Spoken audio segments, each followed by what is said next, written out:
I'm going to call this meeting to order. Roll call, please. Alter. Here. Burgess. Here. Harmson. Moe. Here. Saleh. Yes, here. Teague. Here. Wyline. Here. Well, I want to welcome everyone to your City Hall that is present here, and to those that are joining us online, welcome as well. We're going to jump right into our agenda, which is item number 2, Proclamations. 2A is Domestic Violence Awareness Month, and this will be read by Councilor Megan Alter. Whereas domestic dating violence and stalking affects people of all racial, cultural, and economic backgrounds, causing long-term physical, psychological, and emotional harm. And whereas 1 in 3 Americans has witnessed an incident of domestic violence. And whereas children who experience domestic violence are at a higher risk for failure in school, mental illness, substance abuse, suicide, and may choose violence as a way to solve problems later in life. And whereas domestic violence in rural communities exists as a hidden, silent, and often unrecognized crime that is often underreported. And whereas through the inspiration, courage, and persistence of victims of domestic violence, their children, and advocates, our communities are learning to recognize the impact of violence in the home and within intimate relationships. And whereas DVIP, RVAP, Domestic Violence and Sexual Assault Crisis Services, has worked to end violence in intimate relationships for more than 46 years through the collaborative partnerships of advocates, volunteers, local municipalities, criminal justice, health and human services, faith communities, business leaders, and private residents. And whereas our community's achievements should be commended, and we must continue our commitment to respect and support victims of domestic violence and to prevent future violence in our community. Now, therefore, I, Megan Alter, on behalf of Bruce Teague, Mayor of Iowa City, do hereby proclaim the month of October 2025 to be Domestic Violence Awareness Month in Iowa City, Iowa, and urge all community members to work together to eliminate domestic violence, dating violence, and stalking from our community. And here to accept this proclamation is Alta Medea, the Community Engagement Director for DVIP and RVAP.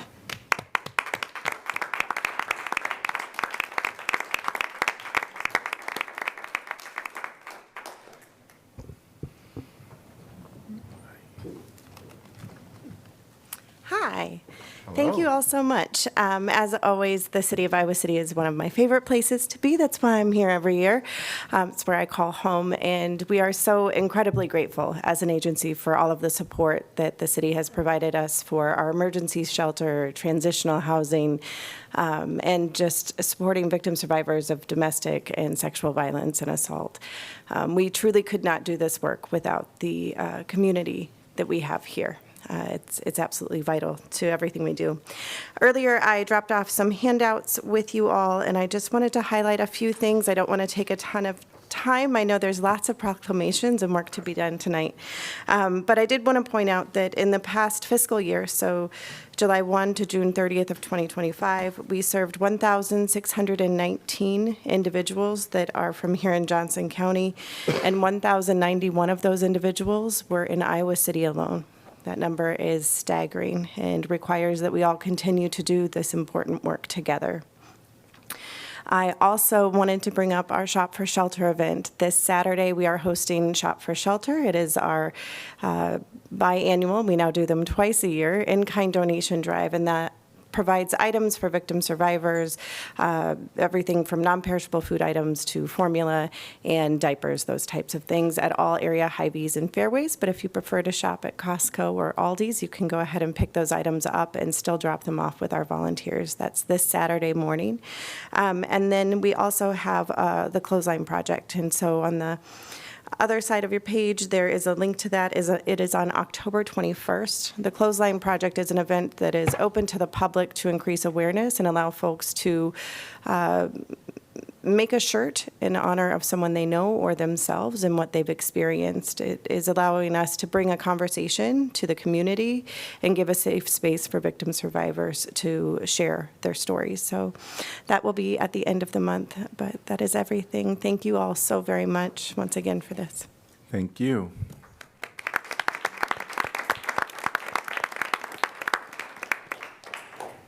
Item 2B is Fire Prevention Week. This will be read by Councilor Wyline. Thank you, Mayor.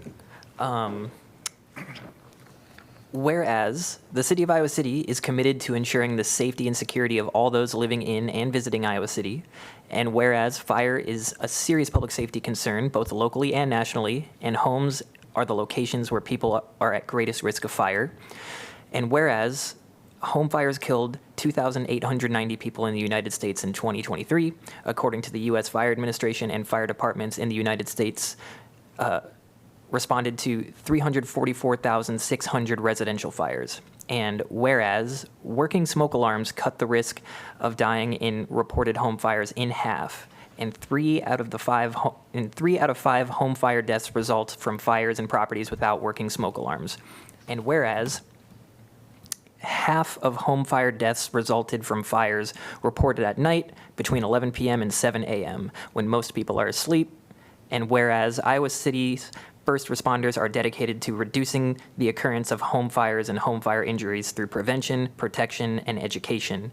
And whereas Iowa City residents are responsive to public education measures and are able to take personal steps to increase their safety from fire, especially in their homes. And whereas the 2025 Fire Prevention Week theme, Charge into Fire Safety, TM, lithium-ion batteries in your home, effectively reminds us the new challenges and causes of home fires and home injuries. Now, therefore, I, Oliver Wyline, on behalf of Bruce Teague, Mayor of Iowa City, do hereby proclaim October 5th to the 11th, 2025 as Fire Prevention Week. And here to accept is Fire Marshal Axel Swanson.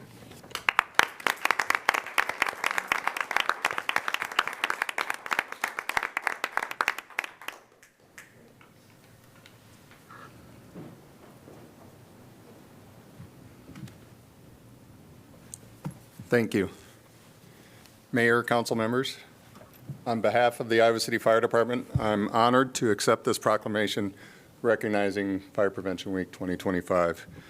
This year's theme, Charge into Fire Safety, Lithium-ion batteries in your home, highlights an important safety topic for today's homes. From cell phones and e-bikes to laptops and power tools, lithium-ion batteries power so much of our daily life. When used and charged correctly, they're safe and efficient. But if damaged, overcharged, improperly stored, they can pose real fire risks. So throughout this week, our department will share safety tips to help residents use, charge, and store these batteries safely. Everyone can learn more by visiting the National Fire Protection Association at nfpa.org or by contacting the Iowa City Fire Department directly. We're always here to answer questions and help you keep your home safe. Thank you for your continued support of fire prevention and life safety in our community. Together, we can keep Iowa City safe and secure. Thank you.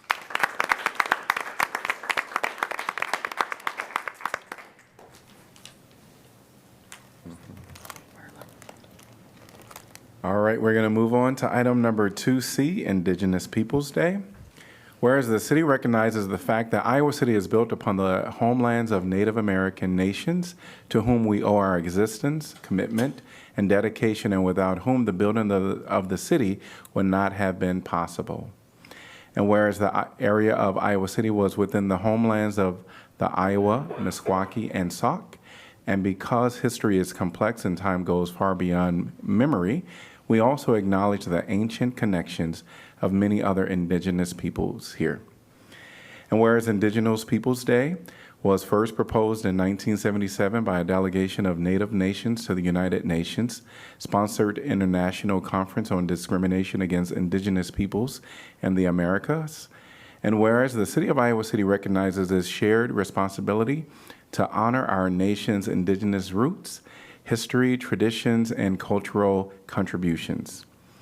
Whereas the city strongly supports that Indigenous Peoples Day shall be an opportunity to celebrate the thriving cultures and values of the indigenous peoples of the region, and whereas the city is dedicated to opposing systemic racism towards indigenous people, which perpetuates high rates of poverty and income inequality, and exacerbating disproportionate health, education, and social crises. And whereas the city implores our residents to commit to understanding and addressing injustices impacting Indigenous people, and whereas the city strongly encourages educational institutions, businesses, and other organizations to recognize Indigenous Peoples Day and join the city in committing to opposing and overcoming systemic racism and injustices. Now, therefore, I, Bruce Teague, Mayor of Iowa City, do hereby proclaim the second Monday of October each year as Indigenous Peoples Day in Iowa City. And to receive this, accepting this proclamation, is Joe Maxwell and other students from the Native American Student Association.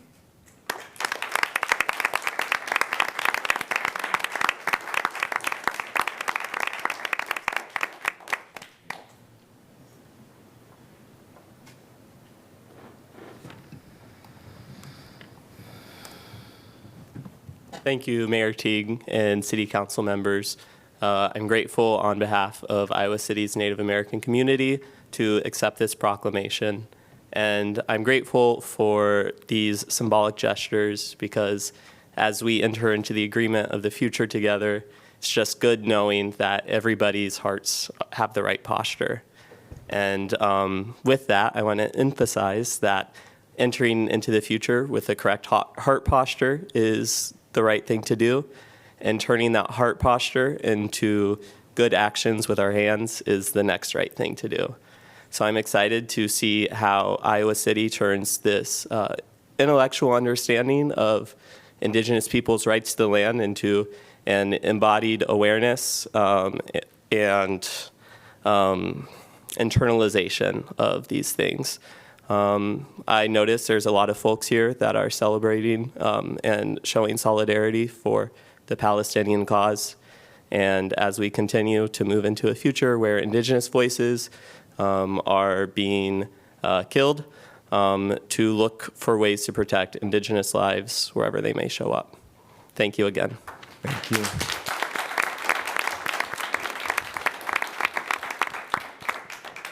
The National Disability Employment Awareness Month is going to be read by Mayor Pro Tem Sala.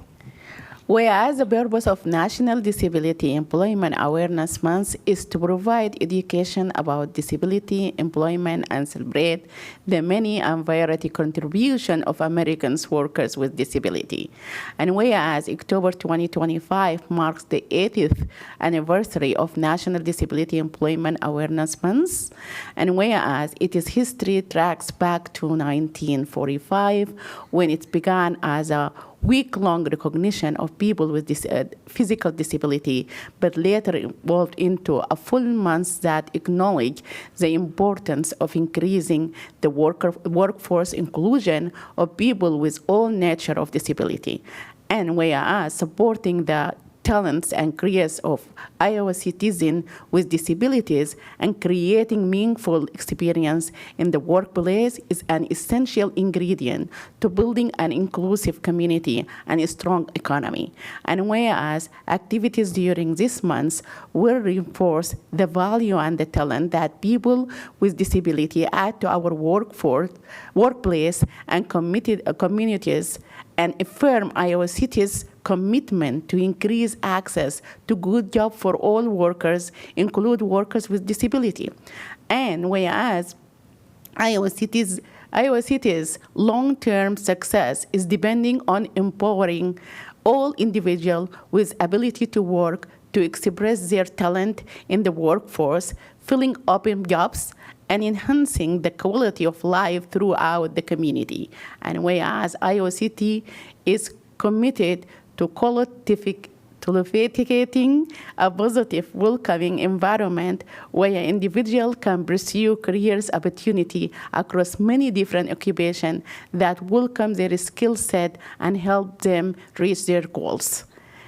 Now, therefore, I'm Zahar Saleh on behalf of Bruce Teague, Mayor of Iowa City, hereby proclaim the month of October 2025 as a National Disability Employment Awareness Month and call upon employers, community organization in Iowa City to participate in the observance of the appropriate programs and activity in October to help ensure that workers with disability have access to good job every month of every year, and to like to take steps throughout the year in pursuing of the goals of opportunity, full participation, economic self-sufficient, and independence living for people with disability.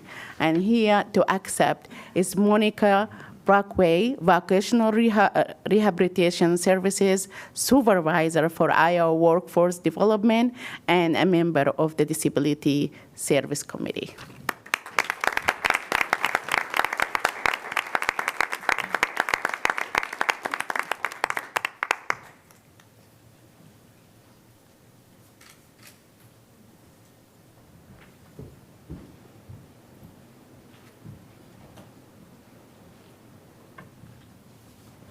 Good evening. I'm going to lower this. Thank you, Mayor Teague and council members. First off, I want to acknowledge the City of Iowa City partners and our local employers for their commitment to this mission, not only during the month of October, but for the work that you do year-round to improve outcomes for Iowans with disabilities. Thank you. Creating positive employment outcomes requires close collaboration at all levels, the city, the state, and our local employers. Thank you for everything that you do. Today, I'm accepting this proclamation on behalf of Iowa Vocational Rehabilitation Services, a division of Iowa Workforce Development, which administers the state VR program and helps Iowans with disabilities find sustainable employment. October is an important time for us for many reasons, most importantly because it presents the opportunity to really showcase the work that happens every day to support Iowans with disabilities. NADIM is observed nationwide to highlight this employment practice, programs, and skills and talent that individuals with disabilities bring to the workplace. We don't just offer these programs in Iowa, it's nationwide, and we are proud to embrace an employment-first philosophy so that competitive integrated employment is the first and preferred outcome in everything that we do. This means that individuals with disabilities are provided the same opportunities to work in a career and earn a living similar to any other person without a disability. VR is committed to recognizing the vital role that Iowans with disabilities play in strengthening our workforce and our communities, and also improving the system that makes these outcomes possible. During NADIM, our division is providing resources, hosting events, and highlighting success stories from across the state and right here in Iowa City that speak to this important need within our workforce. The City of Iowa City ADA Committee will be hosting an ADA Job and Resource Fair this Friday afternoon from 12:30 to 3:30 in the Ped Mall. We will be joined by employers, job seekers, and partners interested in creating a more inclusive workforce. We hope to see you all there. Thank you very much. Great, thank you. And thanks to everyone that came for proclamations. All right, could I get a motion to accept the DVIP and RVAP correspondence, please? So moved, Mo. Second, Wyline. All right, all in favor say aye. Aye. Aye. Any opposed? Motion passes 7-0. All right, we're going to move on. 6-0 with the. Oh, 6-0, that is correct. All right, thank you. We're going to move on to our consent agenda items, which is items 3 through 8, except we're going to do a separate consideration for 6J. Could I get a motion to approve, please? So moved, Mo. Second, Saleh. All right.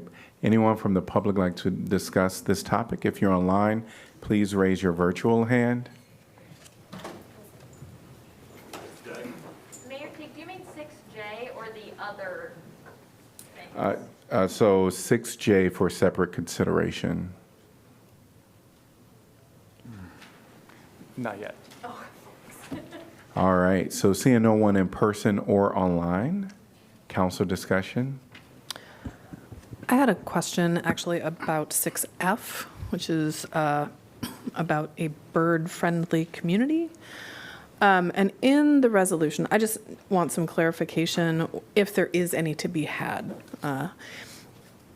in some of the language, it talks about persons who are enthusiastic about birds, informed about the threats they face, and empowered to help address those threats can directly contribute to maintaining healthy bird populations, and I guess that pretty much encompasses it. I just wondered if there was any specifics about what that was, about what does community members who know and like birds addressing threats. Yeah, it primarily speaks to just how the city cares for our natural areas, so our prairies, our wetlands, our woodlands, and making sure that we're thoughtful of birds as we care for those and expand those types of areas. But it also recognizes that we have partnerships with a lot of organizations and just passionate individuals. So if you go through some of our parks or along our trails, Terry Trueblood or Waterworks or Sycamore Greenway, you'll see bird habitat, little houses for certain types of birds. Those are all done in partnerships with community organizations or individuals, and I think it's probably speaking towards some of those things. So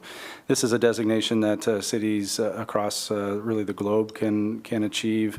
There are several in the Midwest, and as we evaluated our own practices, we felt like we already meet that criteria, and thought that it would be good to get involved with this organization to a deeper level. Yeah, no, I think it's a fantastic resolution. I have to admit, I went a little bit into a dire land just because I do know that there are passionate people, and I have seen many a neighborhood conversation about those damn cats that are out getting the birds, and I was afraid we were going to have some vigilante neighbors. So I wanted some clarification, and it helps to sort of get the broader expanse of what this is about, and I think it's fantastic. Thank you. All right. Any other items or discussion from council? Hearing none. Roll call, please. Mo? Yes. Sala? Yes. Teague? Yes. Wyline? Yes. Alter? Yes. Burgess? Yes. Motion passes 6-0. We are on to item 6J. Could I get a motion to give consideration, please? So moved. Alter. Second, Wyline. All right. Anyone from the public like to address this topic? If you're online, please raise your virtual hand. If you're present, please come forth, and you'll be allowed up to 3 minutes to speak. And there is also a sign-in at the podium. Oh, I am sorry. I'm going to read the item. So 6J is trash compactor procurement. Resolution authorizing the procurement of one new trash compactor for landfill operations. And that is the item. And welcome. Please state your name and city you're from. You'll be allowed up to 3 minutes. Hi, my name is Ezra Wright. I'm from Iowa City. I just wanted to bring it to the awareness of the council. There are many people here tonight in support of the Palestinian cause, specifically because the trash compactor in question is a Caterpillar trash compactor. Caterpillar operates in illegal settlements in the West Bank.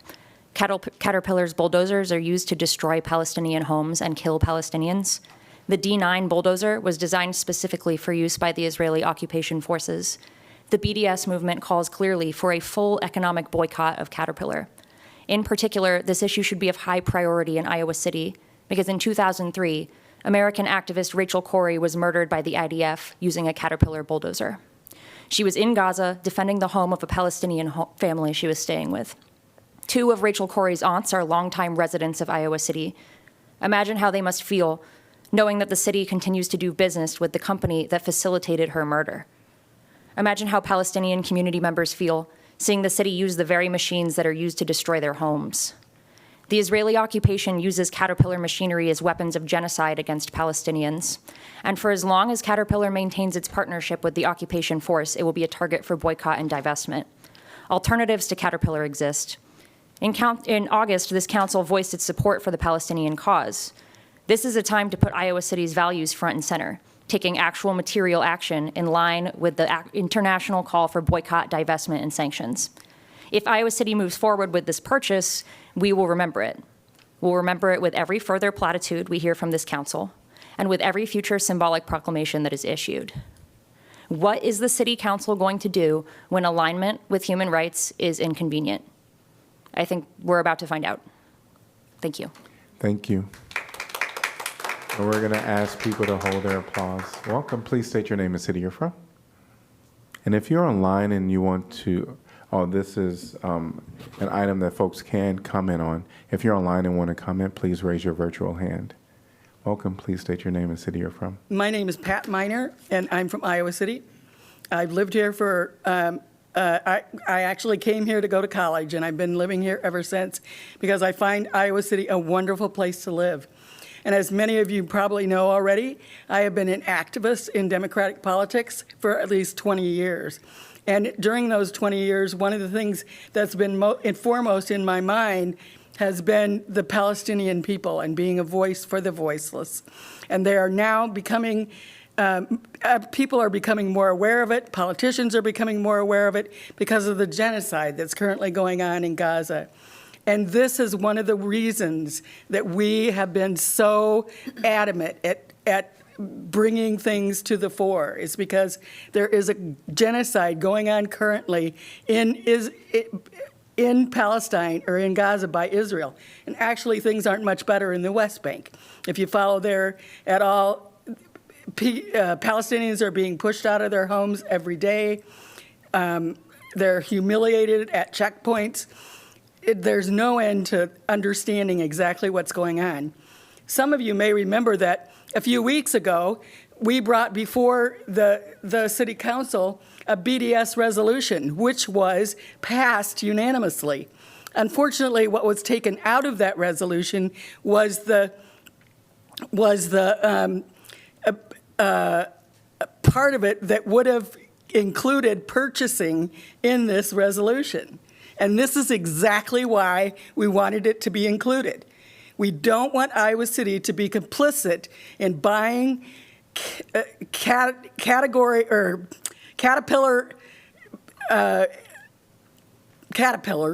that participate in genocide.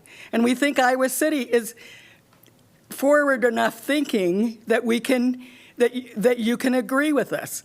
You proved that 2 weeks ago or 3 weeks ago, however long it was, when you passed the resolution, 7-0. And now all of a sudden, we're suddenly being complicit again by buying a caterpillar that causes, as you heard, deaths among Palestinians and at least one American. So I would urge you, please, to think twice about what it is you're doing and whether or not you want to continue being complicit in this genocide. Thank you. Thank you. Welcome. Please state your name and city you're from. Hello, my name is Clara Reinen. I live here in Iowa City, Iowa, and I also am here to urge you to reconsider purchasing this piece of Caterpillar equipment. As we've already heard, Caterpillar was responsible for the death of Rachel Corrie in 2003. I do think it's important to note that Caterpillar has been responsible for the deaths of dozens, hundreds of Palestinians, and the fact that we occasionally care more about when a white woman was killed, I think speaks to, as folks said earlier, the way that we tend to dismiss Indigenous struggles, regardless of where they are. I had the opportunity to portray Rachel Corrie in the play My Name is Rachel Corrie last year. And so I just wanted to read some quotes that have stuck with me since I was in that. These are from her journals. Quote, currently, the Israeli army is building a 14-meter-high wall between Rafah and Palestine and the border, carving a no-man's land from the houses along the border. 602 homes have been completely bulldozed, according to the Rafah Popular Refugee Committee. The number of homes that have been partially destroyed is greater. From another email to her mother, she says, quote, love you, really miss you. I've had bad nightmares about tanks and bulldozers outside our house and you and me inside. Sometimes the adrenaline acts as an anesthetic for weeks, and then in the evening or at night, it just really hits me again. A little bit of the reality of the situation. I'm really scared for the people here. Yesterday, I watched a father lead his 2 tiny children, holding his hands, out into the sights of tanks and a sniper tower and bulldozers and jeeps because he thought his house was going to be exploded. This is in an area where Sunday about 150 men were rounded up and contained outside the settlement with gunfire over their heads and around them, while tanks and bulldozers destroyed 25 greenhouses, the livelihoods for 300 people. This was in 2003. 22 years have passed. What are we going to do about it? I want to leave you with this quote, one of the quotes that I find the most meaningful from Rachel. Quote, "I look forward to seeing more and more people willing to resist the direction the world is moving in, a direction where our personal experiences are irrelevant, that we are defective, that our communities are not important, that we are powerless, that our future is determined, and that the highest level of humanity is expressed through what we choose to buy at the mall." End quote. This is an opportunity for you on City Council to prove that your humanity is not determined solely by the money that you spend on construction equipment. You can choose not to buy this piece of equipment and carry forward from there. Thank you. Thank you. Welcome. Please state your name and city you're from. My name is Uche Chanamnachi. I'm from Iowa City. I am here as well to urge the City Council to vote no on this resolution approving the purchase of a Caterpillar trash compactor, and as well to remind the City Council of the commitment to Palestinian humanity that they made just over a month ago. It doesn't seem right that the City Council should approve sanctions on this company, Caterpillar, in the most minor form while continuing to do business with them to the tune of $1 million. I know that the city staff are tireless and hardworking, but the resolution passed in August of 2025, I think, should be an indicator that there is more due diligence to be done, that when choices like this appear, we have to work around them. I am hoping that the City Council votes no today and starts to look for a way to work around participating and being complicit in genocide. Thank you. Thank you. I'm going to invite you to write your name, and if anyone did not write your name or leave a sticker in the basket, I'm going to ask you to do so after the last speaker come forth. And I'll also remind folks that in the back there are stickers or name sheets that you can just place in the basket. Welcome. Please state your name and city you're from. Numan Abuisa, Iowa City. I am joining my fellow friends here and people who of humanity who care about what's going on. I just want to read you a little bit. Rachel Corrie was killed by a bulldozer manufactured by Caterpillar.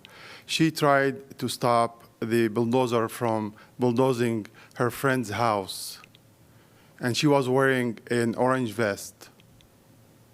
And the bulldozer kept going on top of her, and he backed on top of her again to make sure that she is killed. And the parents of Rachel had a lawsuit against Caterpillar. And the court dismissed the lawsuit. The lawsuit was that Israel is using Caterpillar equipment as weapons. And the court sided with the establishment, with the corporation. So it's your choice now to side with the corporation or to side with the people. I would urge you, actually, Rachel Corrie's aunt is one of our, she lives in the Iowa City area. She is, her aunt is a friend of ours, and she's been in this hall many times. And if it was up to me, I would look for a hall to call after Rachel Corrie, not to approve a bulldozer who killed Rachel Corrie. So I would ask the City Council to look for other alternatives. There are plenty of alternatives out there, and this is a statement for the city of Iowa City, and we wish that you guys can really speak our voice and stand with us. Thank you very much. Thank you. All right. We will move on to council discussion. Oh, sorry. I could just say that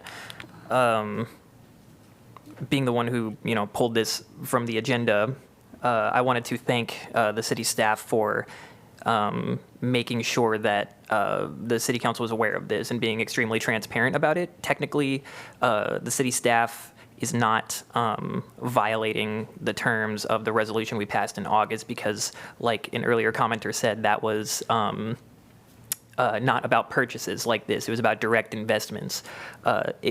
Immensely impactful what we did. I wish it had included purchases, and that's something I think we should do in the future. But I just wanted to put that context out there that staff was very transparent and helpful through this. And I think city staff now is going to give some context, perhaps. Yeah, I just want to share a little bit of our history using CAT and why we do out at the landfill. So this purchase is for a trash compactor out at the landfill. It's an essential tool for the work that we do out there every day that we're opening and operating out there. It's been over 30 years, I can't tell you how long, that we've used exclusively Caterpillar equipment out at the landfill. That equipment is used in very tough conditions, as you might imagine. And one of the critical reasons that we select Caterpillar is because of the service that's available. So we have our own service folks that can do some things, but we rely very heavily on the Althofer, who's the Caterpillar dealer, to come in and service. They're on site at the landfill, usually weekly, performing service, so that those pieces of equipment can stay in operation and perform the duties that we need them to do. Caterpillar is used at the vast majority of all landfills across the state of Iowa. We identified two other options that could be pursued. Both have significant drawbacks for our operations, and I want to talk a little bit about that. The two other options are Volvo and Bomeg. Both Volvo and Bomeg do show up on some divestment lists that we can find online. There seems to be a number of different types of boycott and divestment lists out there. Some appear, Volvo and Bomeg appear on some, not others. Our primary concern with moving to either of these operations is that service component. We're aware of one other landfill that uses Bomeg equipment. That service would come out of Des Moines, and we fear not only that we'll have significantly more downtime, but also question the level of commitment that we'll get from the service tech if we have a one-off piece of equipment as opposed to the entire fleet like we have right now of Caterpillar equipment.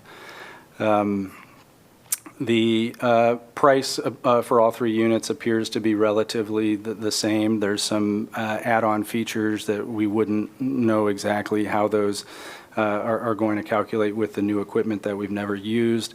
And then we've got some software integration things that we would have to figure out that frankly we don't know the answer to now. That would be trash compaction and GIS features that are currently kind of all synced with our Caterpillar equipment. That would obviously, with this one piece of equipment, we'd have staff operating something that doesn't speak to the same proprietary types of GIS and compaction monitoring equipment that we have. So we do have some significant concerns moving off. It's not as simple as just buying a different alternative. And I want you to be fully aware and transparent to the public that the alternative that we buy could also be questioned as well in terms of its complicity in the Palestinian matter that you heard about earlier today.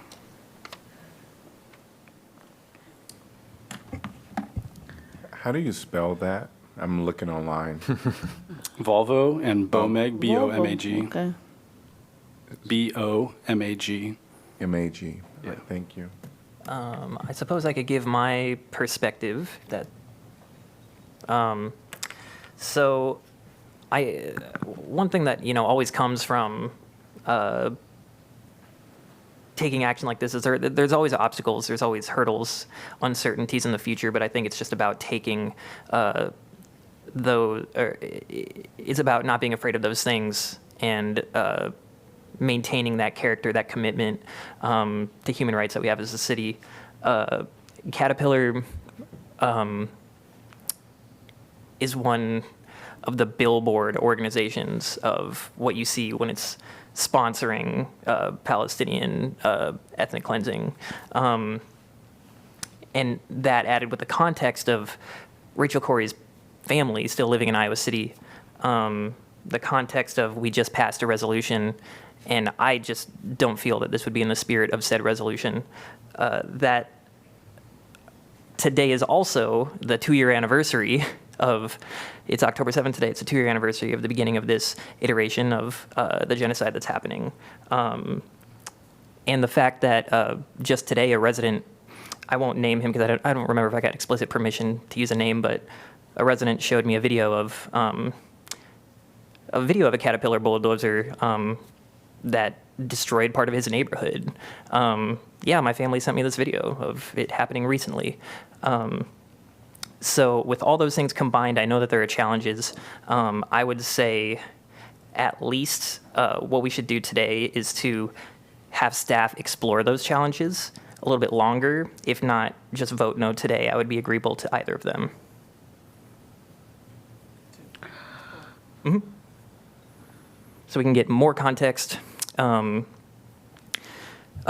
staff to explore some of the challenges that they're talking about a little bit more in depth, and then bring us maybe some options, some side-by-side comparisons of what we can be dealing with in the future. Would you like to make a motion to defer? I would be agreeable to that. I would also be agreeable to just voting no. Can I ask a question, actually? And I don't know if staff can answer it or not, but in terms, do you know of other examples of landfills where there have been the different software, that integration, those different models? I'm sure there are, but I'm not aware of them. We could do that research and come back to you. That would be part of the research that I'd be interested in, to know about functionally how that integration can happen. Yeah, we can do that. Otherwise, I mean, are we talking essentially saying we lose a compactor if they don't speak to each other? Yeah, Or, it's or probably. is it that they really are just working on two different systems? Yeah. So I'm not expecting answers, but those are the questions I have for staff to be able to look into. We could come back and elaborate on that. I would also, one thing I forgot to mention is the specific list that was agreed upon and decided upon by the city council. The other two options do not appear on that list. For context, a lot of the lists that go up there have different levels of culpability. And I think as a city council, we decided on this particular highest level of culpability. And like I said, Caterpillar is kind of like the billboard example of companies that are complicit in what is going on. So I just think it would be woefully out of character, out of the spirit, out of the character for, our values that are on all of our screens right now, and out of step with the resolution we passed, out of the spirit of it. Like I said, I know that there can be challenges, but I think as a community, when it comes to standing for what's right, those challenges are worth, those risks are worth taking, those challenges are worth persevering through. So that's how I feel.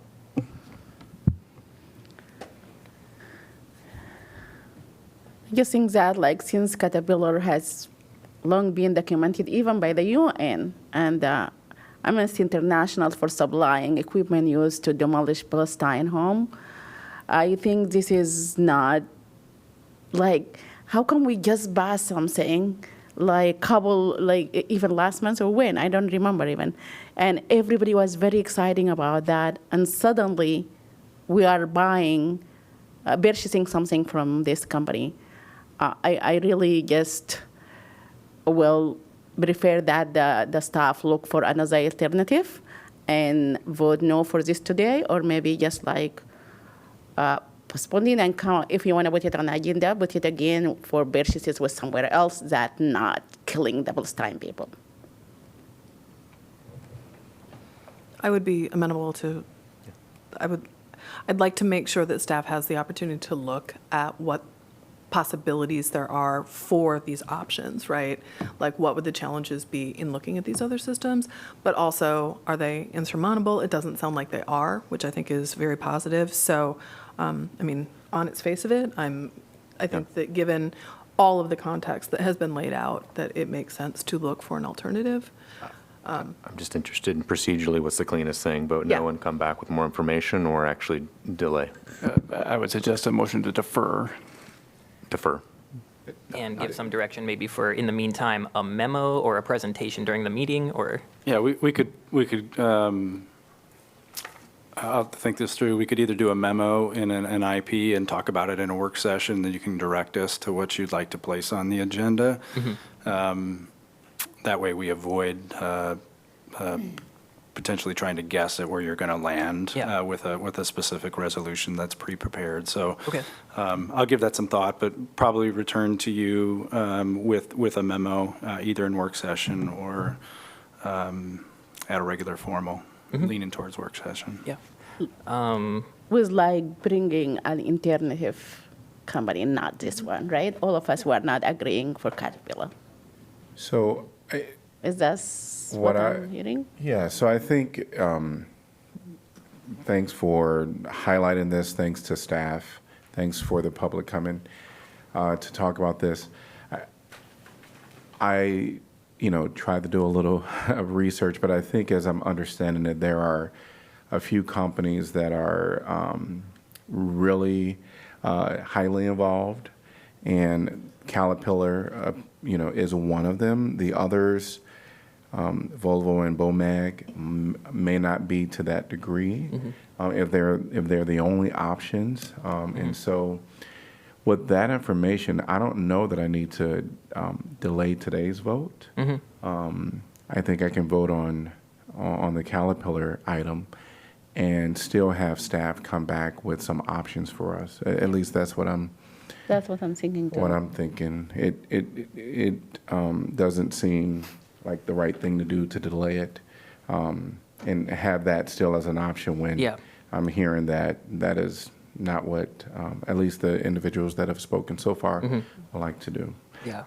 I think that will be the right thing, just to vote no. Yeah, I agree. Yeah, that's like a bold statement. Yeah, let's do it. And I know, and I know that technically this isn't buying from Caterpillar themselves. This is buying through a company that has already bought the Caterpillar. That characterization is dealer. correct. It's a dealer, yeah. So, but it still makes the same statement. Yes. This company is going to be like, wow, we missed out an opportunity for over $1 million because, so that's where the material value of something like this comes from.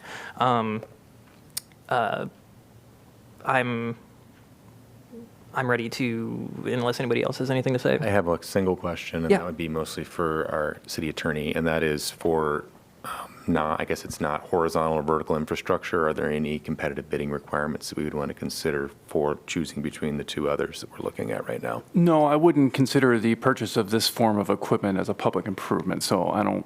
We can select the equipment that we choose, not one that's the lowest competitive bid. Oh, right, yes, that's right. We could select something that isn't necessarily the least expensive. That's true. We could do that. Thanks.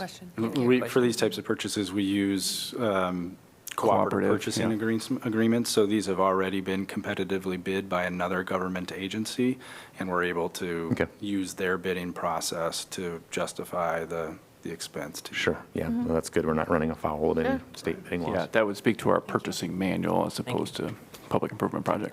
And I also want to reiterate that, this wasn't anything that staff was trying to do sneakily. Like, they were doing just what we told them to do, basically. So, no shade. I want to make sure that they were very, they brought it up to us very transparently. Wasn't trying to hide anything. So, I just want to thank you all for that. Yeah, that's happened. Yeah, that's true. Like the city manager told us about this, and after that we can decide. But I really want to raise something like, if we really want to really boycott and make it really clear, I don't believe we need those kind of item to come anymore to us. We know we made it clear we don't want to invest. And I thought, I don't know, it's my bad. I thought even invest means even the purchases will be included last time. But now I just surprised that is not.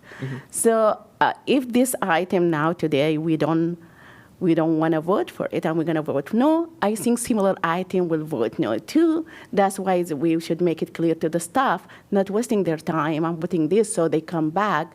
I know that they are very transparent and everything, but also like putting some work on this and bring it to the agenda, that's also like wasting their time.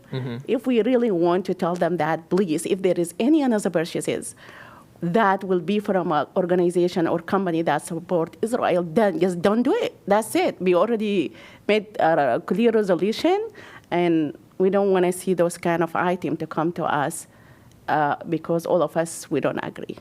I think they hear it right now very Yes. clearly. Yeah, and Yeah. I think part of the reason why some people landed on not wanting to do the purchases aspect of this is because we were, I don't want to like bring anything into existence, knock on wood, but I think maybe people expected a more insane reaction from the state of Iowa, and the purchases aspect would be people were concerned that would be a harder thing to backtrack from if for some reason it became legally. But we have not seen that yet, so I'm agreeable to at some point in the future put a purchasing amendment on the resolution or however form that would take. So, but for right now, Even we don't need to, as long as we council right now. We agree on that. We just direct the stuff. We don't want this anymore in the agenda, and that's it. But I agree that if you want to put it on the resolution, thinking that we're gonna like in the future there is another council would come and they are not gonna value the same that things we value, maybe we can bring that. But also they can come up with another resolution against our resolution. That's what we see our presidents doing. So then we should just keep this. Right now clear to the staff. Just for clarity, so the item that we noticed up for discussion today was a purchase of a Caterpillar trash compactor. Yes. And so it would not be appropriate for council to decide to make an amendment to its earlier Gaza resolution. That would have to be handled separately, just so we're clear. Yes, we Thank are you not for doing that. I just like want to highlight clearly. We don't want those kind of items to come again. That's it. All right. Any other thing on this? Any other comments by council? No, we're ready to vote no. All right. Roll call, please. Sala? No. Teague? No. Wyline? no. Alter? No. Burgess? No. Mo? No. Motion passes 6-0. It fails. Fails. 6-0. Fails Yeah. 6-0. All right. We are moving on to item number 9, which is community comment. This is an opportunity for folks to comment on anything that is not on our agenda.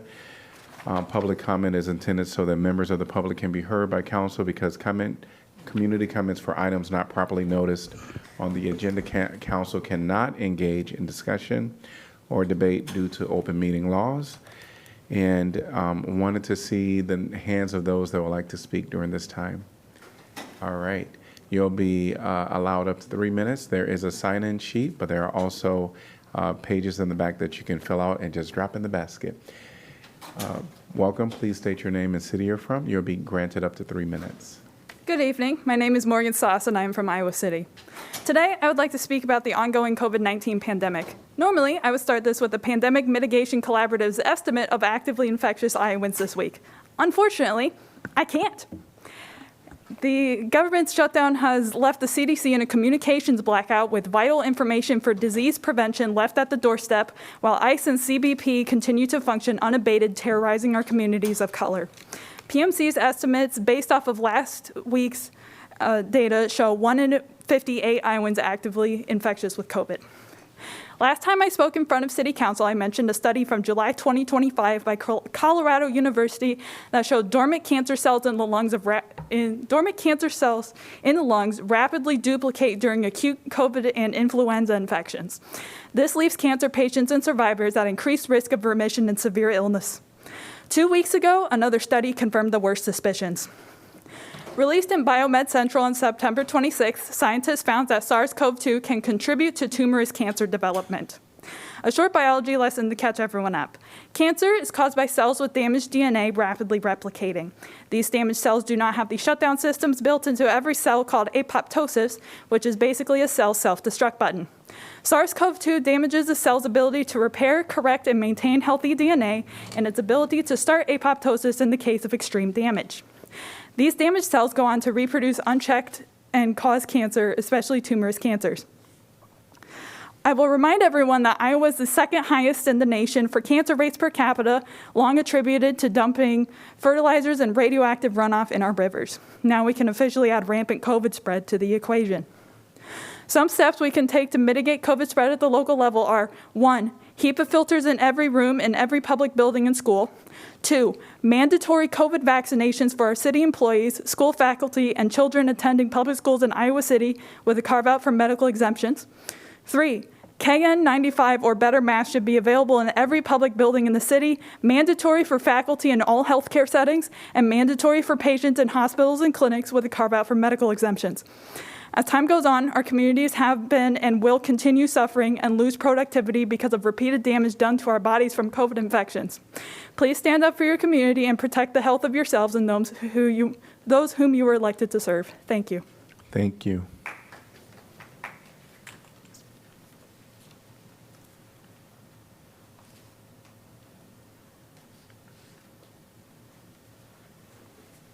Welcome. Thank you. My name is Mary Gravitt, and I'm a resident of Iowa City. And I'm here to talk about the Palestinians as they resemble the African Herero of Namibia, hopefully placed on the ballot box in November, to whom Imperial Germany's General Lothar von Trotha sent his clear message: get lost or die. All German methods of genocide used by the Palestinians and Netanyahu are copied directly from von Trotha's playbook: bullets, mass graves, water poisoning, expulsion to the desert, and death by hunger and thirst.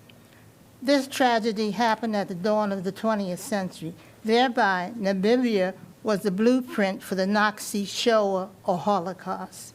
German Lieutenant General von Trotha signed the order with the full backing of the political system, as with Trump and the mainstream press and the press of the German Empire. Everything was done in cold blood and detailed planning, murderously efficient. With detailed planning, murderously efficiency. Von Trotha wrote in his journal, "I will wipe out a rebellious tribes with rivers of blood and rivers of money," similar to Netanyahu's tirade against Gaza's civilian population.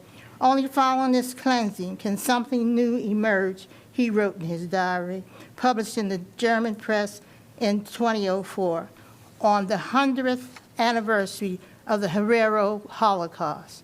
The spirit was delegated to his subordinates and reported to his superiors in Berlin, using biblical reference as Netanyahu and the IDF does, as a holy reference to destroy, slay, and exterminate, per Haman's word in the book of Esther. Accordingly to the report, Israel Haaretz stated the general orders his soldiers were to shoot above the heads and the children of the women and children and force them to flee. This was obviously cynical, as he allowed them to escape only to die in the desert. Anyone who tried to flee the desert was murdered. Look up this African genocide and compare it to the Gaza genocide. And furthermore, I'm bringing up the bus shelters again. After reading the memo on bus shelters, all I can say is we have had enough surveys. If you are lost, just follow the wooden benches that are already there.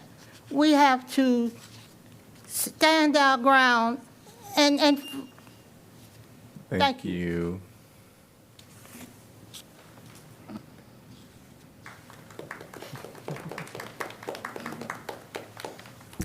Welcome. Hi, folks. My name is Clara Reinen, and I live in Iowa City, Iowa. My public comment for tonight, I had written for Sean Harmson, for Councilor Harmson. He is, I'm not sure, I'm sure he has a very valid reason for not being here, like genuinely. But I'm a little nervous that if I don't give the comment tonight, I will be too nervous to give it next time. So I'm just going to read it as I wrote it, and I'm sure he will see it, or I can always email it to him as well. Sean, I want to remind you to consider the power that you hold as a city councilor who sits up at the table and has a place to speak. Last city council meeting I attended, you read the jail roster as supposed evidence for why we need to build a new massive jail. To remind you, that jail roster also includes pre-trial, non-convicted folks. It's common practice to overcharge when arrested and have folks plead down. For example, when I was arrested for an act of civil disobedience, I was charged with criminal mischief, resisting arrest, and disorderly conduct. I pled down to disorderly conduct and ultimately took deferred judgment, which is to say that if you had looked at my name on the roster the night I was arrested, it would show a drastically different picture than my criminal record today, which is empty because I took that deferred judgment. The act of reading a jail roster is dehumanizing and ultimately, frankly, caused harm to folks in the room. I don't know if this had crossed your mind before you made the comment, but many folks who were opposed to the joint facility have also been victims of violent crime, myself included.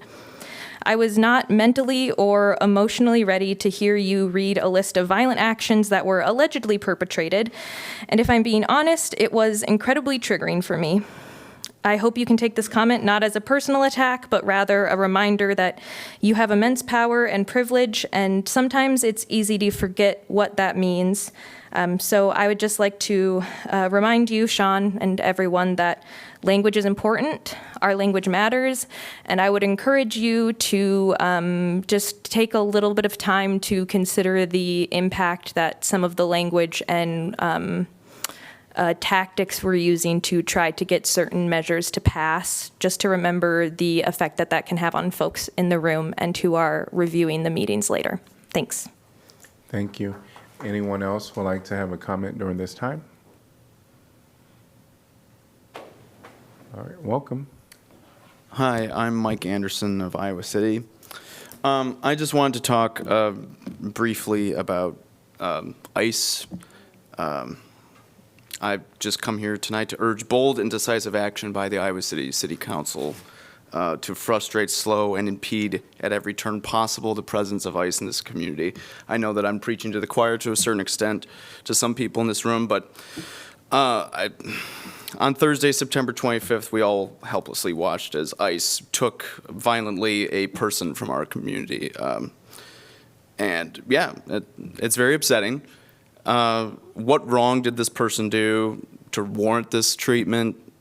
Where has he been taken? What condition is he in now? What will happen to the loved ones he's been ripped away from? These are the kinds of questions we've all kind of gotten used to just asking, but not really expecting answers to in this time that we're in right now. I think an important question, of course, is what are we going to do about this as a community?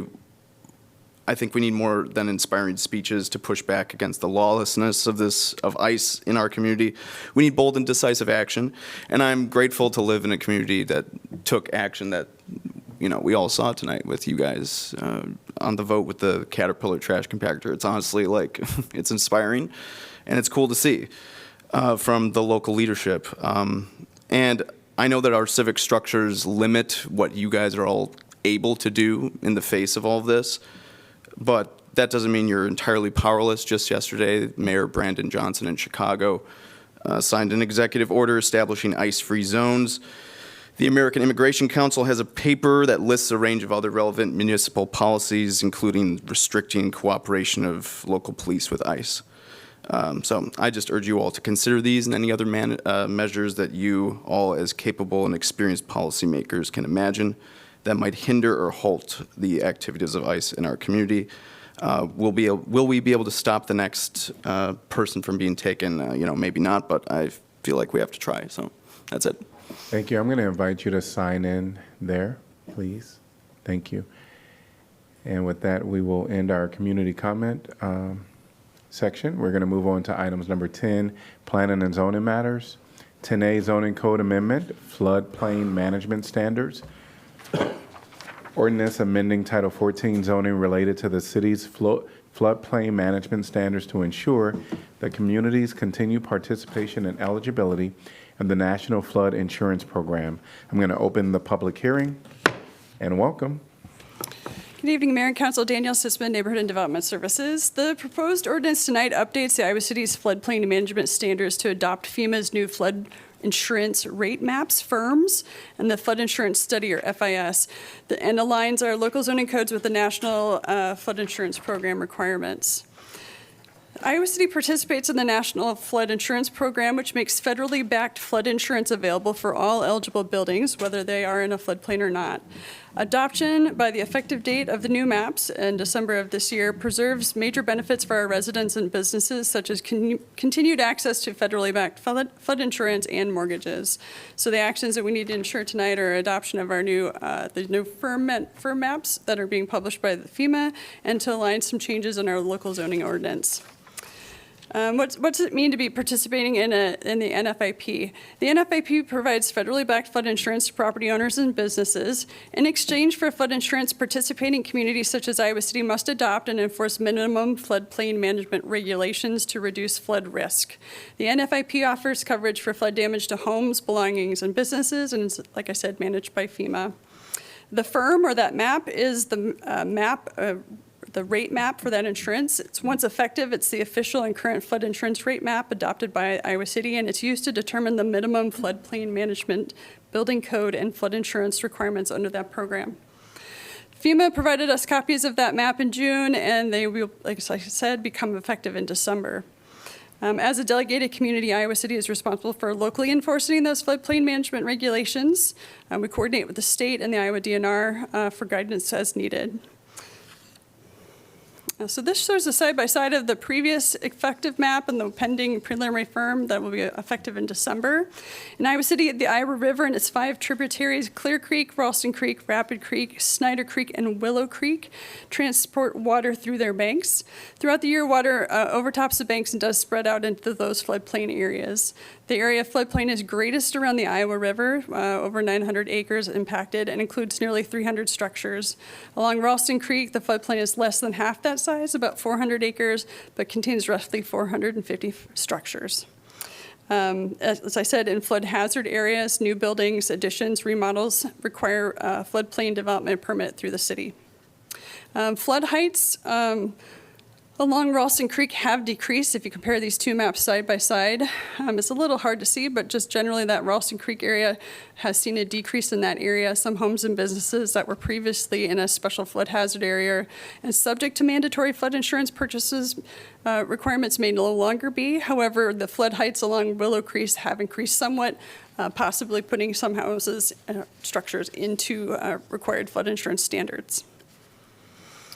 In addition to participating in the NFIP program, the city also takes part in the Voluntary Community Rating System, or CRS program. This program recognizes communities that go above and beyond the NFIP's minimum standards by offering flood insurance premium discounts to residents and businesses. Our existing higher standards help Iowa City achieve credit points to stay at a higher class and simultaneously protect the community from flood hazard risk. The City of Iowa City currently holds a CRS class rating of 6, which delivers a 20% insurance premium discount citywide, reflecting our proactive risk reduction work as well as supporting sound floodplain management and community resilience. The proposed code updates clarify definitions, spell out what constitutes development, add standards for accessory structures, strengthen enforcement and no-rise flood requirements, reaffirm elevation and construction standards, formalize documentation, and provide tailored variance criteria. Together, these amendments reduce overall flood risk, help the city recover more quickly after flood events, and provide a predictable permitting framework, while preserving residents' access to insurance benefits and federally supported assistance.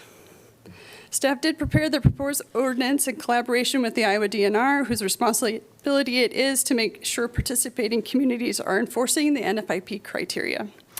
Overall, the adoption of the new flood insurance rate maps, flood insurance study, and the proposed amendments will ensure Iowa City continues to remain a participating community eligible for flood insurance within the NFIP. Staff did recommend adoption of the ordinance, and at their September 3rd meeting by a vote of 4-0, the Planning and Zoning Commission concurred with that staff recommendation. I'm happy to answer questions. Great. Danielle, I don't know if you know why, but do you know why Ralston Creek would be flooding less? That doesn't seem right. It may not be flooding less. It may just be that those maps were inaccurate when they were studied in 2007. Okay. FEMA continually refines their ability to estimate the impact of flooding. There's also development differences in those corridors, so it just depends on a lot of factors, but generally FEMA just gets better at estimating and uses better data in their studies and then refines their estimates. So it doesn't reflect a change in policy or necessarily change in rainfall, although it may be. That's part of the continuing analysis that they do. Okay, thank you. I apologize for this because you may have said it already. When did FEMA do this work? Because as we know, recently, FEMA has had some issues. We were anticipating this actually several years ago. They started this process several years ago. They have a process just like we do for many of these kind of code changes where they advertise them to the public. They take comment back from a variety of stakeholders. Some of the comments they got in the first round of that review pointed out some inaccuracies in their estimates and their data, so they had to go back through that process. So several years ago, we actually put everybody in notice in the community that these maps are going to be coming out soon, and it's taken a couple more years. Okay, no, that's great, and I realize. Sure. I'm going to leave it at that. Thank you. If I remember correctly, after the Tennessee floods, there was a lot of problems because people in some of those communities did not have approved FEMA flood maps, which means they didn't have insurance and they couldn't get FEMA recovery. Is that how that works? Like, we need these maps so people can both get insurance and get FEMA recovery if there is a disastrous flood? To be eligible for FEMA money, you have to participate in this program. Yeah. So the reasons for not participating are pretty poor.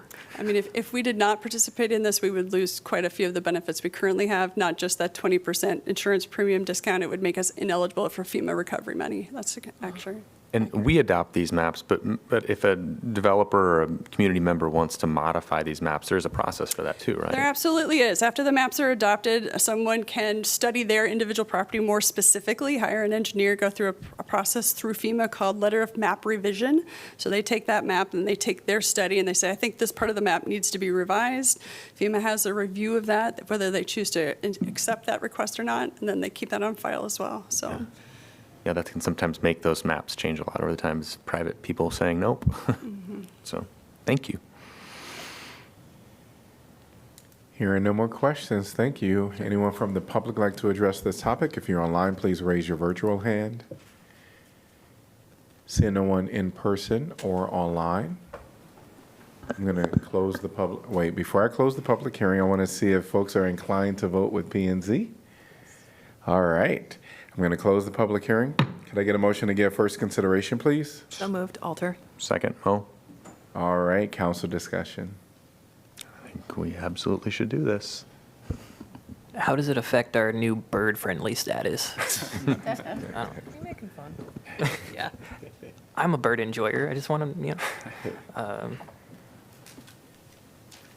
Roll call, I don't want an actual answer, Jeff. I'm sorry. Roll call, please. Teague. Yes. Wyline. Yes. Alter. Yes. Burgess. Yes. Mo. Yes. Sala. Yes. Motion passes 6-0. Item number, we're going to move on to our items number 11, regular formal agenda. 11A is Urban Renewal Plan Amendment, Resolution approving Amendment number 18 to the City University Project 1 Urban Renewal Plan to add projects to the urban renewal area. I'm going to open the public hearing and welcome Rachel. Yes. Hi, Mayor and City Council. Rachel Kilberg, Economic Development Coordinator. So state code requires that any urban renewal activities that occur in an area or projects that occur in an area must be amended into that urban renewal plan. This particular amendment is for our City University Project 1 urban renewal area, which covers our downtown and riverfront crossings area. And This particular area has been amended 17 times prior. Most of those have been to amend projects into the urban renewal area. So this is the 18th amendment, and I just want to note that by approving this amendment, you're not necessarily approving the projects that, or I shouldn't say not necessarily, you are not approving the projects that we're adding to the plan. It's just affording you the opportunity to use TIF funding to help support the projects, and that would all come to you at a later city council meeting. So the two projects being added to the plan are the interior renovation of the historic senior center building. Amendment 17 added the exterior rehabilitation project for the senior center. The interior project will include accessibility improvements, building code, architectural and cosmetic work, wayfinding signage, upgrades to mechanical and electrical systems, and then sustainability and energy efficiency upgrades. And then the second project being amended into this urban renewal plan is a downtown building, a downtown building and facade grant program. So this will be targeted at helping buildings to make facade improvements, reactivate underutilized space for interior build out, again, energy efficiency and accessibility improvements. So again, state code requires or lays out the process that is needed to amend an urban renewal plan, and all of those steps have been completed. At your September 16th City Council meeting, you passed a resolution of necessity and set that public hearing. On September 15th, a consultation with the affected taxing entities was planned and held. We received no attendees or comments on our plan amendment, and then the public hearing notice was posted. Any questions? Can you speak just a little bit about the building and facade grant program? What's the maximum amount per eligible building? Sure. So it was just launched today, and there's two funding tiers to the program. So the first funding tier, I believe, is $10,000 to $50,000 grant award. It's a 50-50 matching grant, so that would require a total project cost up to $100,000. There's no minimum project cost if the scope is limited to accessibility or energy efficiency improvements, so really trying to encourage those types of improvements. And then the second funding tier allows that grant award to go up to $100,000. So for a $200,000 project cost, if energy efficiency is included in the scope. So again, just trying to prioritize those larger and more meaningful energy efficiency projects in addition to maybe others that would be included in the project scope. And historic preservation gets That's correct. special. Yeah. Thanks. Thank you. All right. Anyone from the public like to address this topic? If you're online, please raise your virtual hand. Seeing no one in person or online, I'm going to close the public hearing. Can I get a motion to give for approval, please? So moved, Mo. Second, Burgess. All right, council discussion. I just like that there is movement for continued improvements for the senior center in particular, as well as, making sure that facades and interiors can be kept up in the downtown. Roll call, please. Wyline? Yes. Alter? Yes. Burgess? Yes. Mo? Yes. Sala? Yes. Teague? Yes, motion passes 6-0. Item number 11B, real estate purchase, 1616, 1618, 1620, Aspen Court, North Liberty Resolution approving a purchase agreement for 1616, 1618, and 1620 Aspen Court, North Liberty. Can I get a motion to approve, please? So moved, Mo. Second, Alter. All right, and welcome Tracy Heishu. Thank you, Mayor. I'm happy to discuss a recent funding opportunity made available to us through the Housing Trust Fund of Johnson County.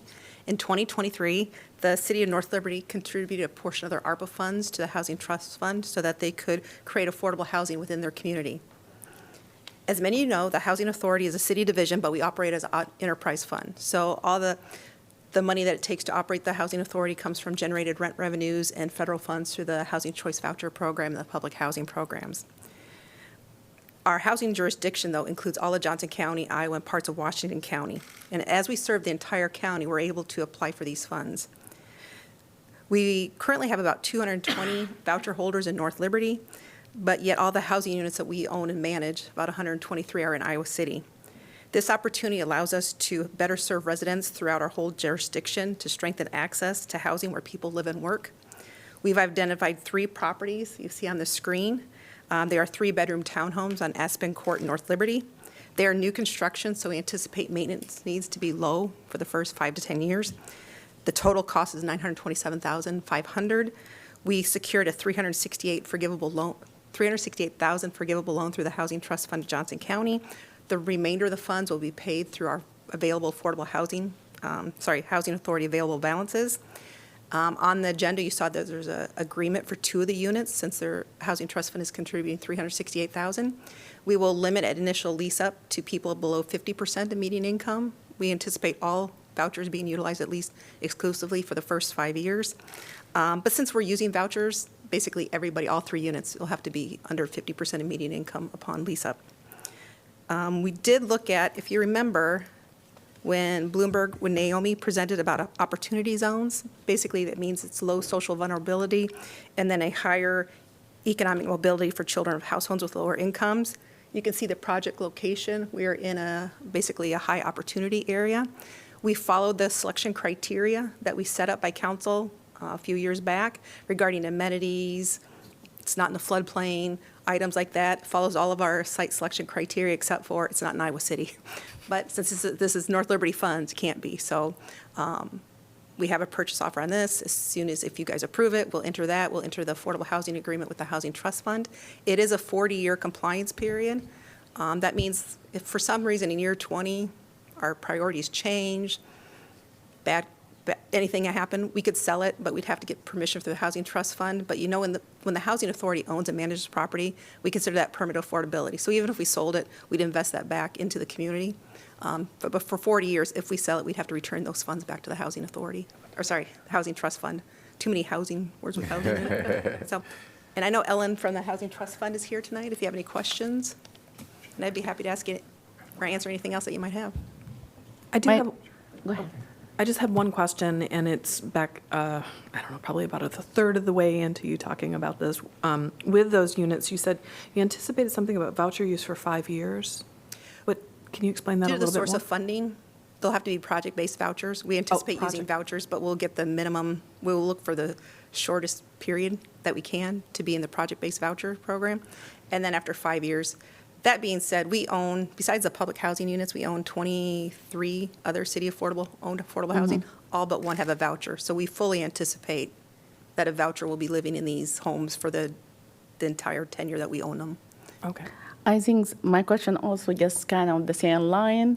I understand what you're saying, but this is now considered public housing owned by the city of Iowa City. But because now we are on that like kind of stage where our public housing will be like we receive some voucher for the people who have Section 8 to live on it, right? It's not public housing. It will not be it's city-owned affordable housing. That we own it and we'll manage as affordable housing and we'll use our vouchers. Is this like the one that we own, like in the Peninsula and the okay. Like the 3 condos that we bought The on 3 Herbert Hoover. condos also on the. It'll be operated as affordable housing as long as we own it, but it's not part of the public housing program. Yeah, and it just will add to the affordable housing that people use Section 8 can use it. Yes. Okay, thank you. Any other questions? No, this is great. All right. Yeah. Housing Trust Fund is in the building. Anyone have any questions for her? Thank you for the opportunity. All right, great. We're going to move on to questions or comments from anyone from the public at this time. Seeing no one in person or online. Council discussion. Good. It's really exciting. Really cool. It is. Thanks to the staff for always being creative and seeking opportunities. Yes, Three absolutely. down affordable housing from the goal. I don't know how much is the goal. 3 down. And these were also, this is a rhetorical question, not to be answered by staff since we're in discussion. But these were all 3-bedroom units? Yes. So 3 bedroom? Yes. Awesome. Very good. Yeah, I just, this is really cool. I think some people might be confused why we have authority about what gets bought and done in North Liberty. So, because I was confused when I came on council first, but our housing authority covers North All Liberty those, and Coralville as well, and University Heights. Is that it? In Iowa Everywhere, County, Johnson and County and Washington Washington County. County. Multiple. Johnson County Makes and total Washington sense. County, Yeah. yeah. Most all of our vouchers are in Johnson County, but yes, all of Johnson County with Yes. sprinkling of vouchers in the other two. Okay. Yeah. So Yeah. that's why we're doing this. But yeah, it's really cool. Yeah, it's very cool, and I think it's like good to have in another even community like this one. Thank you. Roll call, please. Alter, Yes. Burgess, Yes. Mo, Yes. Sala, Yes. Teague, Yes. Wyline. Yes. Motion passes 6-0. Item number 12 is council appointments. 12A is Civil Service Commissions, one vacancy to fill a new member upon appointment through April 4th, 2027. And council discussion. I would nominate Mark Fay. Okay, there was only one. Yeah. Yeah. All right, all in favor, say aye to that nomination. Sorry, we need a motion in a second. I would. Okay. I move to nominate. I move to nominate Mark Fay. I second. All right. Moved by Mo, seconded by Salah. All in favor, say aye. Aye. Any opposed? Motion passes 6-0. Item 13, announcements of vacancy previous. 13A, Airport Zoning Board of Adjustment, one vacancy to fill a 5-year term. Board of Appeals, one vacancy to fill a one vacancy for a licensed electrician to fill a 5-year term. Climate Action Commission, 3 vacancies to fill 3-year terms. Human Rights Commission, 3 vacancies to fill 3-year terms. Parks and Recreation Commission, 3 vacancies to fill 4-year terms. Public Art Advisory Committee, 1 vacancy to fill for an at-large representative and a 3-year term. Public Art Advisory Committee, 1 vacancy for an art or design professional to fill a 3-year term. Senior Center Commission, 2 vacancies to fill 3-year terms. Applications must be received by 5 p.m. Tuesday, October 28th, 2025. Housing and Community Development Commission, 1 vacancy to fill an unexpired term. Applications must be received by 5 p.m. Tuesday, October 14th, 2025. Airport Zoning Board of Adjustment, 1 vacancy to fill a 5-year term. Airport Zoning Commission, 1 vacancy to fill a 6-year term. Board of Appeals, 1 vacancy to fill a HVAC professional to fill an unexpired term. Historic Preservation Commission, 1 vacancy for Brown Street representative to fill a 3-year term. Historic Preservation Commission, 1 vacancy for Jefferson Street for a representative to fill a 3-year term. Historic Preservation Commission, 1 vacancy for Woodlawn Avenue and a representative to fill a 3-year term. Vacancies will remain open until filled. And we are moving on to item Wait, I have a question about number 14. And we'll talk to you after because we're still in our agenda at this time, but we'll come and talk to you after. that. Okay. Thank you. All right, we're at item number 14, City Council information. The free medical clinic has their ribbon cutting tomorrow, right? Yes. Yes. Is it tomorrow, really? Yeah, Thursday. Oh. No, it's Wednesday. Thursday. Is it Thursday? Oh, no, it's Wednesday. Wednesday. It's tomorrow. Yeah. It's tomorrow, yeah. And then I also wanted to do a shout out to, there's a child care summit going to be held at Big Grove on October 14th, 3:30 to 6:30. It should be interesting, a lot of different people who are going to be convening and talking about local child care solutions. And I get to be on one of the panels. Nice. I think we had a very amazing, nice African festival. So the people who did not come, they miss a lot. Yes. It's true. Yeah. A lot of arts and culture and great food. I just wanted to bring up that I think a lot of people, I've been trying to answer this individually as much as I can, but I feel it should make it just kind of like public record so anybody can refer to it. Most recently, Jorge Gonzalez is still in the Lynn County Jail. People were asking about his whereabouts and his situation, receiving counsel, probably going to be in Iowa for be incarcerated in Iowa for a long haul fight is how it was described to me. So if community members were looking for an update on that, that is the information I have right now. So Can you say where you got that information? Public information Okay. So and through not through a grapevine. community organizations, and followed up with public information to make sure that it was accurate. I also wanted to say shout out to the scouts for sticking the whole meeting. So yeah. Great. Any other comments? All right, we're going to move on to item number 15, which is reports from our city staff, city manager's office, Nothing tonight? city attorneys. Nothing for me, thank you. All right, and our city clerk. All right. Item number 16, could I get a motion to adjourn, please? So move, Burgess. Moved by Burgess, seconded. You did not get back to her? I'll have to talk to her after because we're still following our agenda. Oh, I see Yes. there is some area where you can No. public comment again. No. Moved by Burgess, seconded by Wyline? Wyline. All in favor say aye. Aye. Aye. Any opposed? Motion passes 6-0. We are adjourned.